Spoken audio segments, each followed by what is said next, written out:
बरं, तुम्ही तुमच्या गावाचा विकास करताना कोणती पंचसूत्री वापरली? मी काय विचार केला की बा मी आता रोज सांगतो, लोकाला पण सांगतो, गावगाव पण सांगतो की हे काम करताना माझ्या एक महत्वाची गोष्ट लक्षात आली, ती म्हणजे माणसाचं आयुष्य कमी हो राहिलं.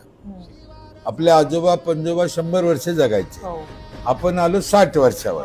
मग आपलं 40 वर्ष आयुष्य कमी झालं ते कशाने हो राहिलं, किंवा ह्याला कोण जिम्मेदार आहे, किंवा काय करायला पाहिजे.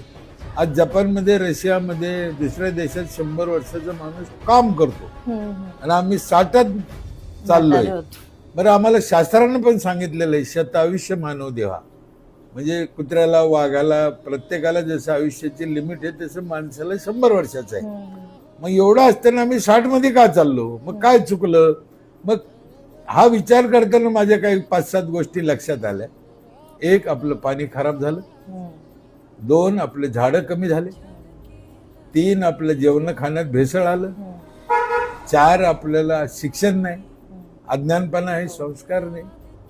5, माणसात माणसं राहिली नाही, एकमेकाला म्हातारपणा वेळेला किंवा काय म्हणते कुटुंब हे राहिले नाही. आणि शेवटचं एक महत्वाचं एक लक्षात आलं की जळजळ, त्यामुळं आपलं आयुष्य कमी हो राहिलं.